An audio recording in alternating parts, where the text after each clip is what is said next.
According to the 5th edition of the Diagnostic and Statistical Manual for Mental Disorders, you can know someone is experiencing mental illness if they are showing more than 5 of the following symptoms for a period of more than 2 weeks objectively.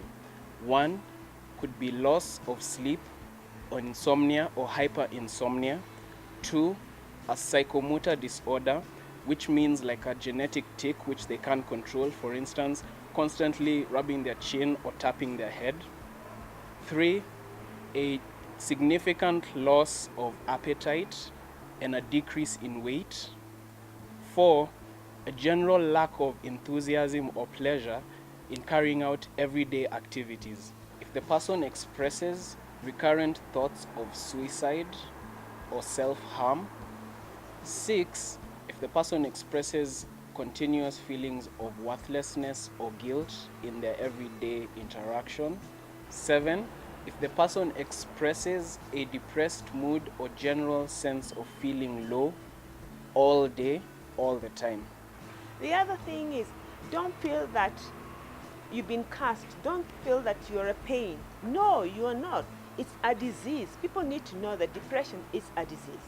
It's a disease in the mind, just like you can have a toe ache, a toothache or something. But this is a disease that it's so hard to know, because even you yourself, when you're going through it, you don't know. Supporting somebody you know, friend, family member, workmate, or just somebody you run into often that has a mental illness requires some grace, for you to be honest. It depends on people. People are different, so giving you a blanket statement isn't going to help you at all. All I can say is don't skip steps. That's what I tell people, don't skip steps. The first thing, a lot of people who aren't aware that they're suffering from something, it's to deny that there's a problem at all, right? It might be obvious to you because of their behavior or something like that, but don't skip steps. You can't force a horse to drink. Encourage them by being in contact. It's a little bit like a child. You know, children like to be held, they like to be picked up, they like your attention. So if they know that they have your attention, sooner or later, that attention is going to pay off and they will be free to open up to you about whatever it is. Sometimes you don't know what to say. Sometimes you simply can't understand. You've tried to read about it, but you simply can't understand. You don't know what to say when you're around them. But sometimes you don't have to say anything. You just need to be there for that person. Just go do the things they love with them. Take them for a movie. Come over with food. Do something with them that you know they love or that you know is good for them. Take them to church, or it could be literally anything, but just being there for them in silence, or being someone they can turn to if they need to talk. That's all you need to do. You don't have to have all the facts. You just need to be someone they can count on. It's such a pity that we don't understand. For parents out there, when your kids are going through this, maybe you don't know, but when your kids start locking themselves up, drinking, crying, you think they're being a rebel, they're trying to do this and you're trying to put them here. Please try and find out what's going on. If you can't get through to them, try get a counselor into the house. Try get them to see somebody, because honestly, it's a silent killer. And we are dying, and we are still yet to die. Help somebody prevent this. It's better to approach the situation with the knowledge to back it up as well. So if you're suspecting that someone is suffering from something, definitely educate yourself and approach them in a gentle way with what you've learned, and that way you feel you can tell basically if it's something to worry about or not. So educate yourself. If you're dealing with someone who's already been diagnosed and you want to understand how to talk to them and how to deal with it, definitely think educating yourself around what they suffer from is so important, because not only does it show that you care, but it shows that you're taking the steps to help them in that journey. If you're further along in that stage and you're with somebody and they're going to seek help, they're either in therapy or they've got medications or a mixture of both, then don't be too nosy. Just let them come to you. You can ask a question, touch base, how are you doing this week? Everything okay?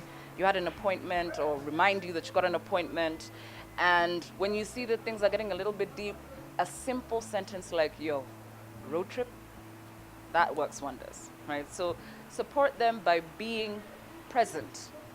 There's not much else. There's no real 2 cents and 2 fixes I can give you beyond that. Just be present and be conscious and educate yourself, right?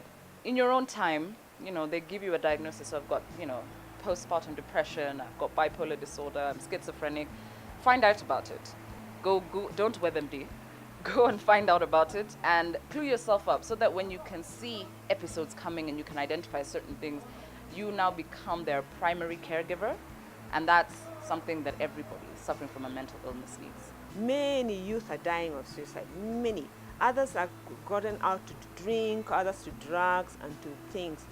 What I want to tell youth is, please don't think you're there doing that alone and people just be pointing at you and saying you're doing the wrong thing. No, we understand, like I do understand fully now, I really do understand.